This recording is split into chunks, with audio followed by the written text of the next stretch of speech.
Hello, नमस्कार दोस्तों, मैं जे.आर. चौधरी स्वागत करता हूं आपका आपके अपने YouTube channel one plus classes पर। तो आज हम पढ़ने जा रहे हैं प्रत्यक्ष विधि। तो आइए जानते हैं क्या होती है प्रत्यक्ष विधि। प्रत्यक्ष विधि को सुगम पद्धति या प्राकृतिक विधि या निर्बाध विधि के नाम से भी जाना जाता है। तो अपने को ये भी ध्यान रखना है कि इसके उपनाम क्या क्या है। इसको अंग्रेजी में डायरेक्ट मेथड के नाम से जाना जाता है। इसका सबसे पहले प्रयोग फ्रांस में 20वीं सदी के प्रारंभ में किया गया था और भारत में इसका सबसे पहले प्रयोग डॉक्टर यर्ट्ज के द्वारा मद्रास में किया गया था। आइए जानते हैं इसकी क्रिया विधि। तो प्रत्यक्ष विधि में किसी भाषा का ज्ञान या उसके शब्दों का ज्ञान करवाने के लिए उस वस्तु को या उसके प्रतिमान या मॉडल को छात्रों के सामने प्रत्यक्ष ही रखा जाता है। इसीलिए इस विधि को प्रत्यक्ष विधि या डायरेक्ट मेथड के नाम से जाना जाता है।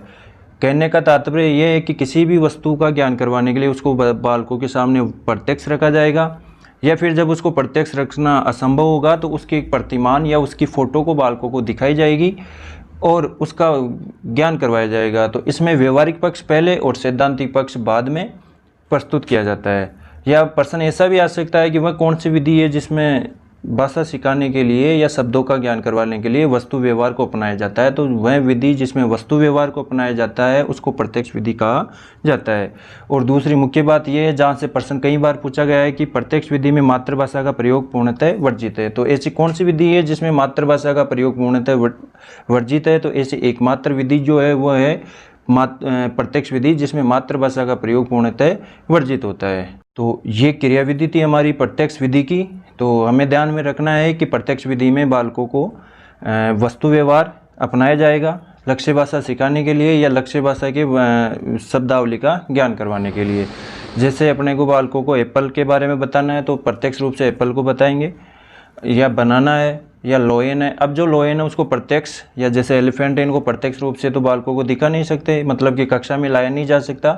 चिड़ियाघर में या वहाँ तो लेकर दिखा सकते हैं प्रत्यक्ष रूप से, पर जब ऐसा असंभव हो तो उनकी फ़ोटो या उनके मॉडल को उनके सामने रखा जा सकता है। तो ये थी हमारी प्रत्यक्ष विधि जिसमें शब्दावली का ज्ञान करवाने के लिए वस्तु व्यवहार अपनाया जाता है। आइए जानते हैं इसके प्रमुख गुण। ये व्याकरण अनुवाद विधि के दोषों को दूर करती है। तो अपन ये भी कह सकते हैं कि ये व्याकरण अनुवाद विधि की एक पूरक विधि है। इसमें जो इकाई होता है वो वाक्य होता है।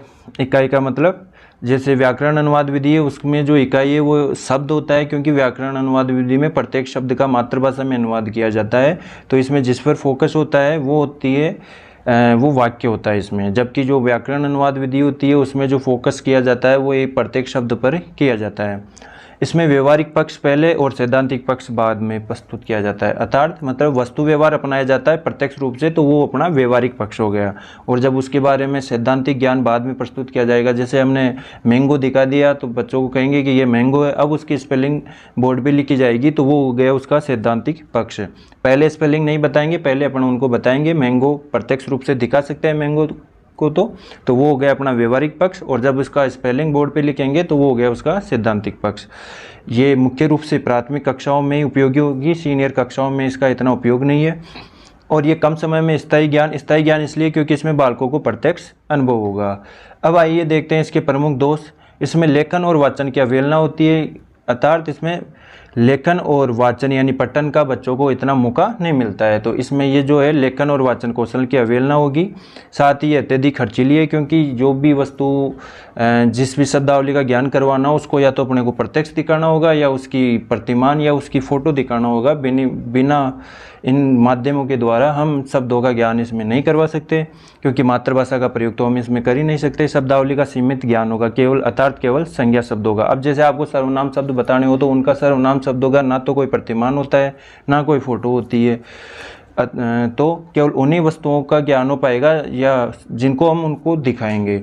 तो इसमें केवल सीमित ज्ञान होगा और संसाधनों का अभाव होगा, क्योंकि प्रत्येक वस्तु को अपन जो भी जिनका ज्ञान करवाना है उनको विद्यालय में बालकों के सामने रखना असंभव होता है। तो ये थी हमारी प्रत्यक्ष विधि।